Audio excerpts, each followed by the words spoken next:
सोचिए 7 साल का रिश्ता और 6 साल का मासूम बच्चा और अचानक एक खुरपी की वार से सब कुछ खत्म। प्यार की आड़ में साजिश और साजिश के आड़ में खून। ये कहानी है प्रयागराज के फुलतारा गांव की, जिसने पूरे इलाके को हिला कर रख दिया है। 19 सितंबर की रात 31 साल का रवि और सोनू सिंह रोज की तरह खेत जा रहा था, लेकिन उसको क्या पता था कि उसकी मौत की कहानी पहले से ही लिख दी गई है। लिखी गई कहानी थी उसकी पत्नी द्वारा संध्या सिंह और प्रेमी विकास के हाथों। संध्या और विकास का कोई रिश्ता आज का नहीं था, उन दोनों का 5 साल से चक्कर चल रहा था। पति रवि को जब इस बात का पता चला तो उसने साफ कह दिया कि ये सब बर्दाश्त नहीं किया जाएगा, लेकिन पत्नी और प्रेमी ने ठान लिया कि रवि का अंत कर दिया जाए। 19 सितंबर की रात जैसे ही रवि खेत की ओर निकला, संध्या ने अपनी लोकेशन अपने प्रेमी को भेज दी। लोकेशन मिली और विकास वहां पे पहुंच गया। रास्ते में दोनों की बहस हुई, फिर खून का वो खेल।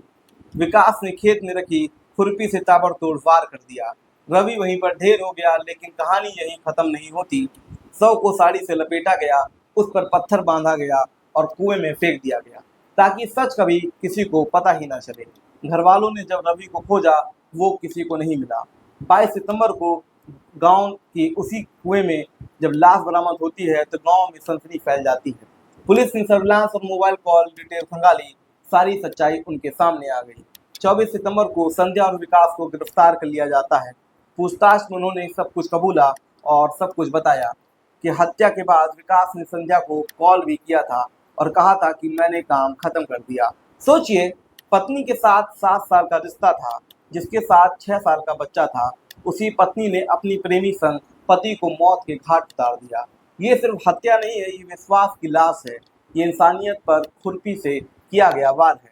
अब बड़ा सवाल यही है कि क्या रिश्तों में वफादारी इतनी सस्ती हो गई है, क्योंकि ऐसे खबरें आजकल बहुत ही ज़्यादा हो रही हैं। क्या मोबाइल लोकेशन अब हत्या का औजार बन गया है? और सबसे अहम, इस मासूम बच्चे का क्या कसूर था? अब वो कैसे रहेगा, जिसका बचपन माँ बाप दोनों के गुनाहों में बर्बाद हो गया? ये घटना हमें झंझोड़ती है। ये सिर्फ एक परिवार की कहानी नहीं है, बल्कि समाज के लिए आईना है, जहाँ प्यार के नाम पर धोखा और धोखे के नाम पर खून बेचा जा रहा है। अगर ये खबर आपको सोचने पर मजबूर करती है, तो अपनी राय कमेंट में लिखिए और इस वीडियो को शेयर कीजिए, ताकि हर कोई समझे रिश्ते खिलौने नहीं होते जिन्हें तोड़कर कुएं में फेंक दिया जाए। ये कहानी थी और ये खबर थी प्रयागराज से हिंदुस्तान संवाद के साथ। धन्यवाद। और अगर आपने सब्सक्राइब नहीं किया है तो हिंदुस्तान संवाद को सब्सक्राइब करना ना भूलें।